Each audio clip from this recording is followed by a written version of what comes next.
한국 진출을 하고 있다. 이것은 진짜 무서운 일이다. 정말 무서운 일이다. 사실일까요? 저는 여러 번에 걸쳐서 전기차와 배터리가 대한민국 시장을 공략하고 있는데 이거 자칫 잘못하면 큰 충격을 맞을 수도 있겠다. 그렇게 얘기해 왔습니다. 그런데 그런 조짐이 보입니다. 자, 당장 말입니다. 당장 이것 먼저 한번 보시죠. 중국 전기차 BYD입니다. BYD는 세계 1등 전기차 업체입니다. 테슬라도 앞질러 버렸습니다. 예.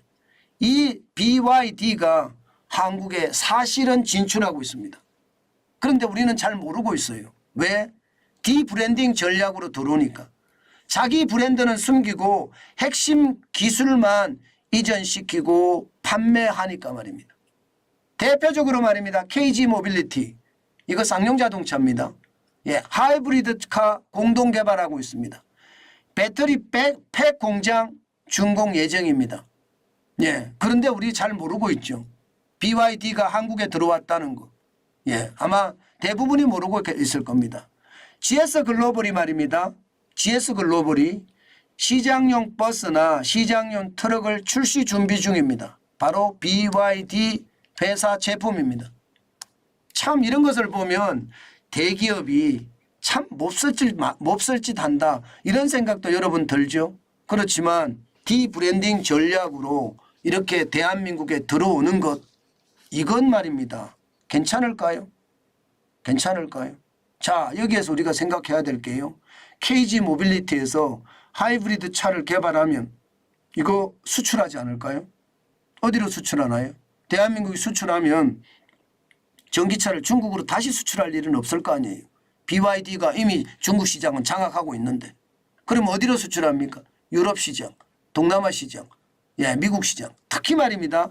동남아 시장은 자기네들이 중국 업체들이 직접 나갈 수 있지만 유럽이나 미국 시장은 직접 나갈 수가 없습니다. FTA가 성립이 안 돼 있고요. 관세를 적어도 27.5%를 내야 됩니다. 그런데 대한민국에 와서 생산을 하면요. 관세 안 내도 됩니다. 예, 무관세입니다. 무관세. 유럽에도 무관세, 미국에도 무관세예요. 그러니까 BYD가 디블렌딩 전략으로 대한민국에 숨어들고 있는 거예요. 숨어들고 있는 거.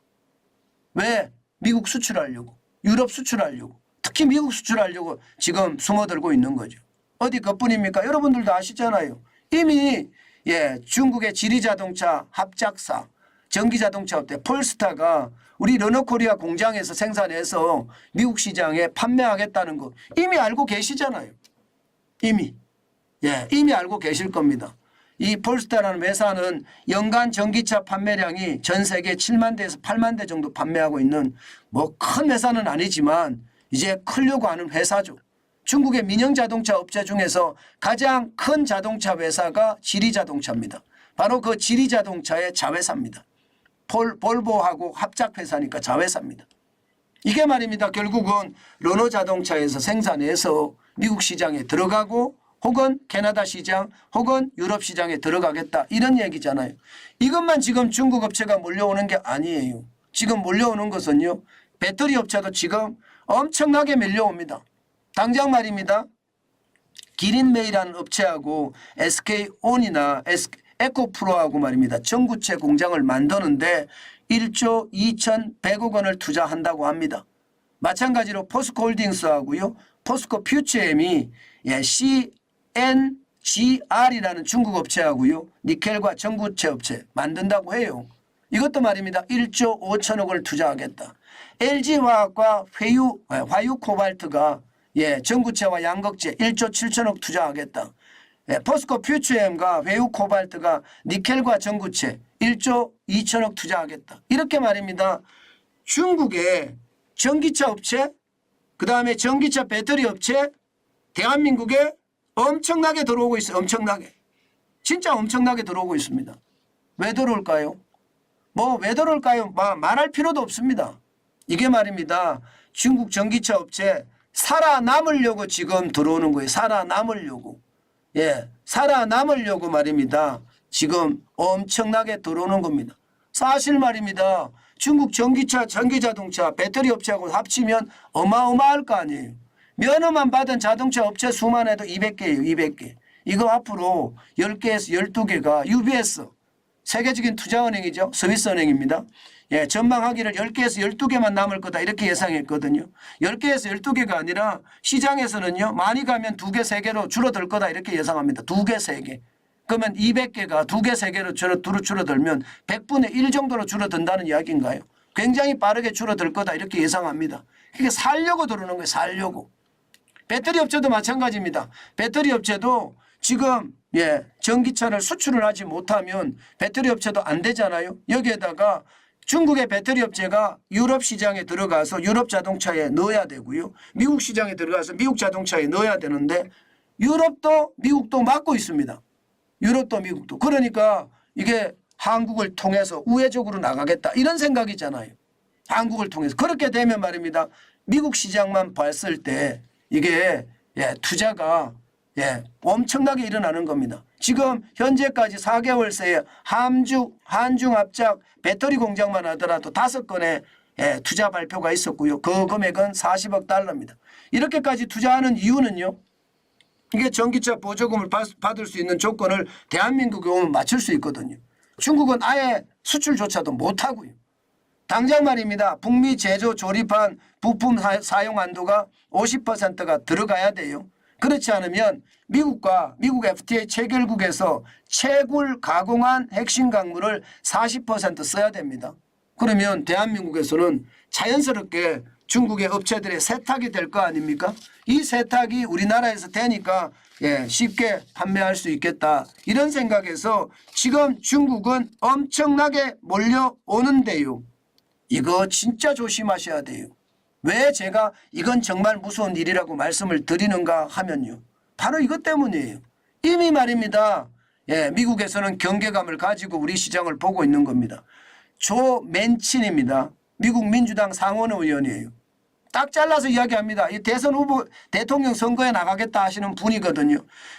중국 기업들이 한국서 광물 세탁을 한다. 이렇게 이야기하면서 한국에 대한 혜택을 줄여야 된다. 이런 이야기까지 나오고 있어요. 이게 민주당 상원 의원이 이야기한다는 것은 뭐 당장 지금 시장에 반영이 되겠나 이렇게 생각을 하지만 이런 요소가 쏟아지기 시작하면요. 결국은 한국 업체에 대한 제재가 시작이 될 수도 있습니다. 저는 급하더라도 당연히 돌아가라고 말씀드리고 싶어요. 게다가 투자를 한다고 하더라도요. 저는 반드시 말입니다. 독자 기술을 확보해야 됩니다. 독자 기술을. 무슨 얘기냐. 중국이 우리보다 앞선 기술을 가지고 있는 것들이 많을 거예요. 투자를 한다 그러면 투자도 하고 독자 기술을 내놔라. 그래서 이 합작회사에서 운영할 수 있어야 됩니다. 그렇게 운영할 수 있어야지 법적인 검토도 제대로 해야 되고요. 그래야지 말입니다. 우리가 살 수 있습니다. 만약에 미국이 중국 업체하고 합작한 업체 제재한다고 하면 어떻게 할 거예요? 그때는 우리 자동차, 전기차, 배터리 지금 차세대 산업이라고 이야기하는데 왕창 무너질 수도 있습니다. 그렇기 때문에 반드시 말입니다. 단순하게 지금 중국이 투자한다고 좋아할 것이 아니라 확실한 우리의 기술을 확보하는 게 중요하고요. 그리고 말입니다. 투자도 가려서 받아야 됩니다. 투자한다고 무조건 받을 게 아니라는 뜻이에요. 자칫 잘못하면 미국 제재 때문에 우리 기업까지도 엄청난 타격을 받을 수 있다는 거. 제가 이건 정말 무서운 일입니다. 자꾸 말씀드리는 게 이런 문제가 발생되지 않을까요? 저는 발생될 확률이 굉장히 많아진다고 생각합니다. 발생될 확률이. 그만큼 말입니다. 저는 시장에 충격파가 있다고 봅니다. 제가 전기차하고 전기차 배터리 관련해서 계속해서 여러분들에게 말씀을 드리는데 그만큼 말입니다. 그만큼 시장의 위협이 저는 커졌다고 보고요. 그 시장의 위협은요. 오롯이 말입니다. 오롯이 우리 시장으로 다가올 수도 있겠다. 저는 그런 생각을 해봅니다. 때문에 조심하시고 조심해야 되는 거. 무조건 투자를 받는 게 중요한 것이 아니라 어떻게 투자받으면 더 유리할 것인지를 반드시 판단을 하고요. 또한 말입니다. 예, 중국이 투자를 하고 지분은 지분을 다 줘서 이게 중국 업체가 되면 안 되거든요. 한국에 있는 중국 업체가 돼서는 안 되거든요.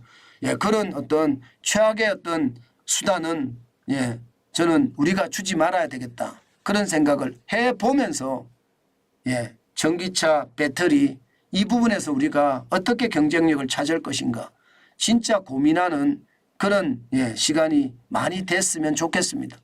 많이 있어야 될 겁니다. 그렇지 않고 그냥 맹목적으로 무차별적으로 투자를 받는다는 것은 그만큼 손해를 더 안을 수밖에 없다. 그 말씀 다시 한번 올립니다.